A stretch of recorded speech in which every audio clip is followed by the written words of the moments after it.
Welcome to my channel Madhuri's cooking recipe. আজকে আপনাদেরকে দেখাবো সিম্পল বাট খুবই মজাদার সহজ একটি রেসিপি, ডিম চিজ ভাজি। এটি কিন্তু খেতে অনেক মজাদার এবং অনেক ইয়াম্মি। তো বন্ধুরা, দেরি কেন, চলুন জেনে নিই কী কী লাগছে আজকের রেসিপিটি করতে। আজকের রেসিপিটি বানানোর জন্য আমি এখানে 2টি পেঁয়াজ কুচি এবং এখানে আমি 3টি কাঁচামরিচ কুচি নিয়েছি।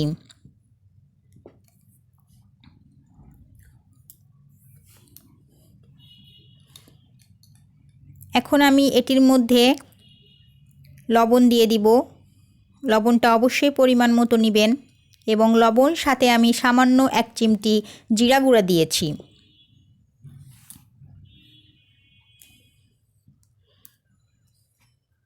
লবণ এবং কাঁচামরিচ আপনারা আপনাদের পছন্দ মতো নেবেন। আর দিয়ে দিলাম আদা রসুন বাটা এবং এটিকে আমি এখন খুব ভালোভাবে চটকে নিব, ভালোভাবে মিশিয়ে নিব।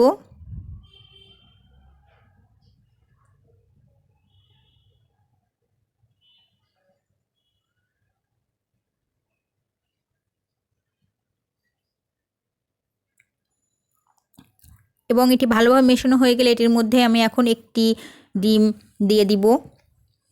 আপনারা চাইলে 2টি ডিমও ব্যবহার করতে পারেন, 3টি ডিমও ব্যবহার করতে পারেন। তো আমি এখন একটা ডিম দিয়ে আপনাদেরকে দেখাচ্ছি। তো এখন এটিকে ভালোভাবে আমি মিশিয়ে নিব। আবারও এটি ভালোভাবে মেশানো হয়ে গেলে আমি এটির মধ্যে চিজ অ্যাড করে দিব। চিজ কিন্তু খুবই মজাদার একটা খাবার এবং খুবই উপকারী এবং স্বাস্থ্যসম্মত। তো অনেকেই চিজ পছন্দ করেন না, আবার অনেকেই পছন্দ করেন। চিজ আমার অনেক পছন্দের, এজন্য আমি আপনাদের জন্য এই সহজ রেসিপিটি এনেছি চিজের। তো এখানে আমি যে স্লাইস চিজগুলো আছে সেগুলো নিয়েছি, আপনারা চাইলে অন্য চিজও নিতে পারেন। এখানে আমি 2টি স্লাইস ব্যবহার করেছি। তো চিজগুলি দেওয়ার পরে আমি এখন আবারও খুব ভালোভাবে মিশিয়ে নিব।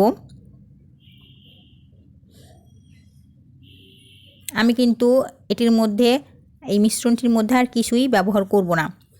এখন আমি একটি কড়াইয়ে তেল গরম করে এটির মধ্যে ভাজতে দিয়ে দিব। প্রথমে আমি তেল গরম করতে দিয়ে দিয়েছি। তেলটি যখন ভালোভাবে গরম হবে তখন আমি এটির মধ্যে ডিমটি দিয়ে দিব। ডিমের যে মিশ্রণটি আমি করেছিলাম সেটি দিয়ে দিব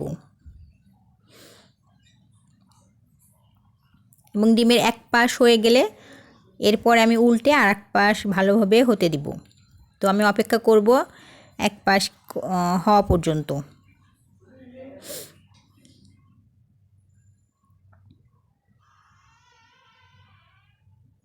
খুবই মজাদার খাবারটি বানাতে কিন্তু আমার খুবই কম সময় লাগছে। আপনারা বাসায় চাইলে অবশ্যই ট্রাই করে দেখতে পারেন এই মজাদার খাবারটি। তো আমি আর এক পিঠ উল্টে দিলাম।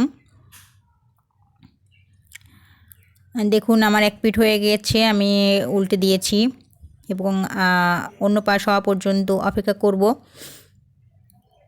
এরপর আমি নামিয়ে নিব। তো দেখতে পাচ্ছেন বন্ধুরা, নামিয়ে নিয়েছি আমার আজকের ডিম চিজ ভাজি। এই ডিম চিজ ভাজিটি করতে কিন্তু খুবই কম সময় লাগলো এবং খুবই মজাদার, খুবই ইয়াম্মি। আপনারা বাসায় কিন্তু অবশ্যই ট্রাই করবেন এবং কমেন্ট সেকশনে আমাকে জানাবেন যে কেমন লাগলো আমার আজকের রেসিপি। আমার আজকের রেসিপি যদি আপনাদের ভালো লেগে থাকে তাহলে অবশ্যই লাইক, শেয়ার, কমেন্টস এবং সাবস্ক্রাইবস করে আমার মাধুরীস কুকিং রেসিপি পরিবারের সদস্য হয়ে যাবেন। তো বন্ধুরা, আজকে এই পর্যন্তই। ভালো থাকবেন, দেখা হবে অন্য কোনো দিন অন্য কোনো মজাদার ভিডিও নিয়ে। সেই পর্যন্ত ভালো থাকবেন, ধন্যবাদ।